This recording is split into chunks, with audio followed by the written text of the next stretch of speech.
Our next guest is Christos Pierros. He's a senior researcher at the LABattoir of the General Workers' Confederation of Greece. Welcome. Thank you.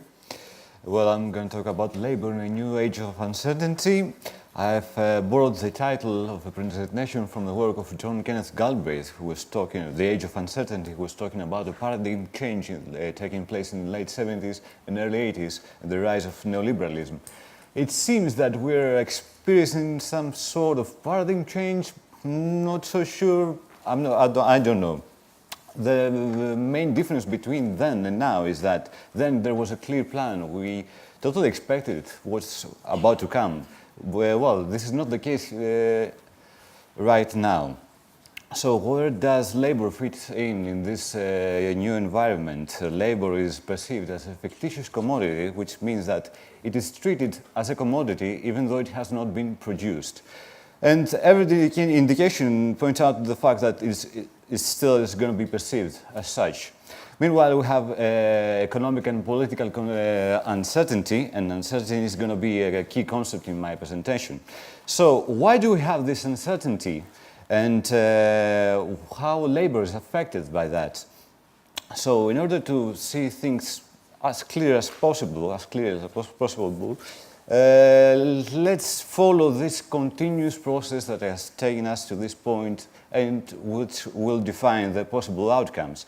So let me take you back to the 1990s, where the globalization was in full effect for the first time since the Second World War, or even earlier. And there was a huge transformation where we had a reallocation of manufacturing from Western economies to the Far East. We have the rise of the Postindustrial society in the West, and there was a huge interdependence of production, which implied fierce competition for industry-related works in the West, which also implied increased pressure for labor market deregulation. So, what was the political response in this issue? In UK and Germany, and I don't want you to focus on the countries, but on the politics, under the leadership of Tony Blair and Gerhard Schröder, they both undertook labor market reforms consisting of wage freeze, which translates to real wage reduction, promotion of part-time and temporary employment, subsidization of wages, and easiness of hiring and firing, mostly in the UK. Now, these policies ultimately succeeded to sustain output and employment at a satisfactory level, but they created high job uncertainty. And equally important is the fact that these policies, even though they are like right-wing labor market policies, they were implemented by supposedly progressive or pro-labor parties. So we had the crisis of 2008. Where do we stand right now? In terms of economy, we have the reduction in wages led to increased income and wealth inequality, especially prevalent in the Anglo-Saxon countries. We have higher job uncertainty, as already mentioned. And the reduction in wages was substituted by increasing credit, so we also have indebtedness right now. In politics, in terms of politics, the fact that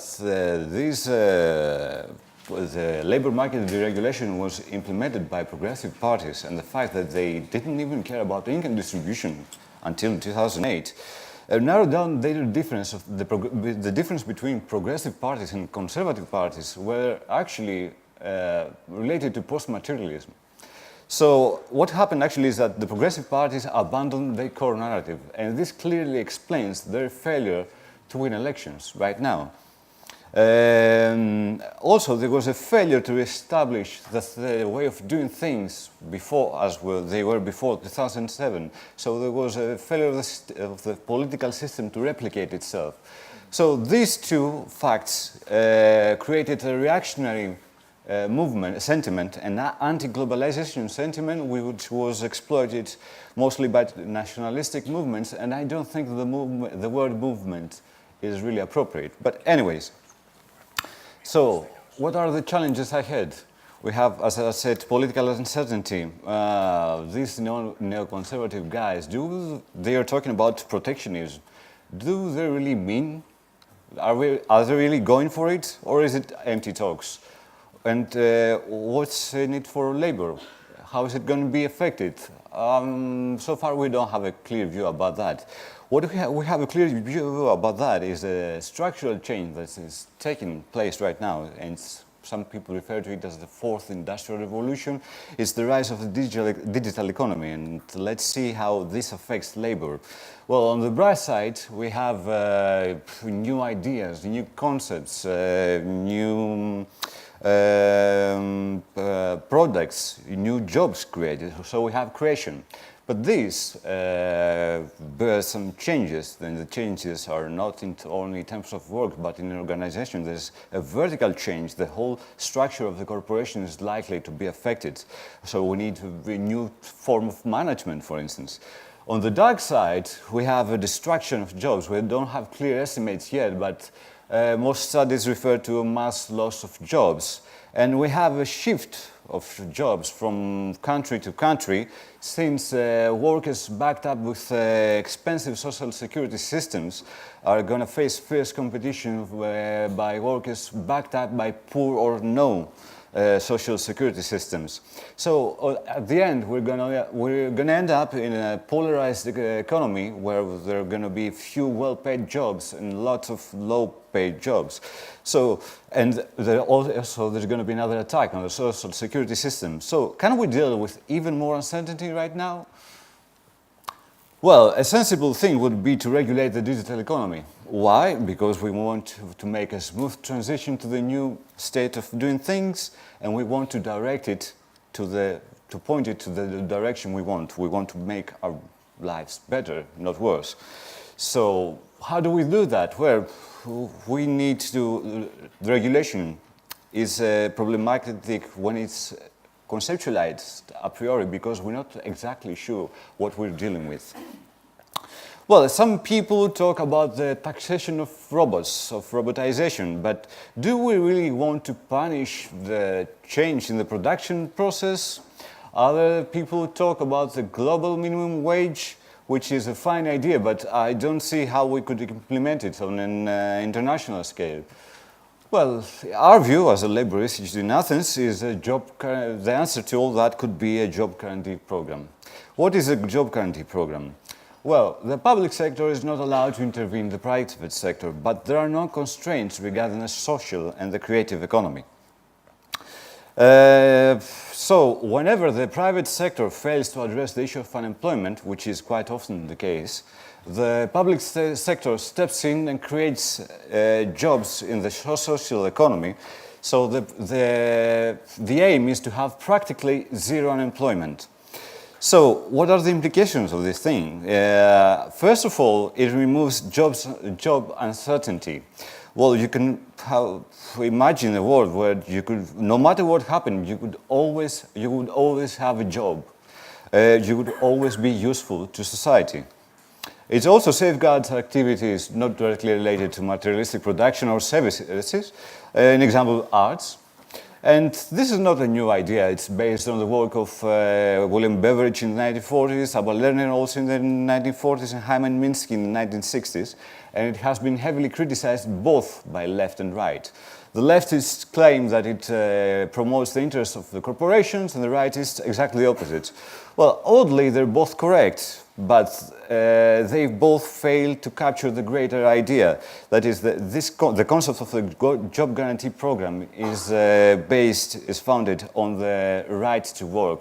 We see work as a human right, and more in advance, the process of creating and offering, it's a social function. It's not a commodity. It's not something that we buy or sell. It's something that defines ourselves in the society. But apart from this conceptual future of the program, there are also some very important practical futures. The most important is that it stabilizes the economic system. How does this happen? Imagine that the economy is in a recession and unemployment starts to rise. Then the unemployed move to the job guarantee program, and the job guarantee program becomes larger and larger and larger. And the larger and in this way employment is sustained, and so the crisis is moving out, and the economy is set again in motion. In that sense, the social economy gives a boost. Gives a boost on the aggregate economy. Now, in the Labour Institute, we have 2 studies on the impact of a large-scale job guarantee program. When I say large-scale, I mean of let's say 500,000 people in Greece, and we used 2 different methodologies, yet we reached exactly the same results, that we would have a very strong effect on economy and, of course, in unemployment. Also, there is a prior experience in such a scale in Argentina, where was the implementation of this program, which I can't recall the name of that. It was a response to the crisis of 2001 in Argentina. There was a massive reduction of the poverty rate, and so on. So, to sum up, the key idea is that there are initiatives like LABattoir we were discussing yesterday. This job guarantee program can embrace all these initiatives and open it up to a very larger scale. Thank you.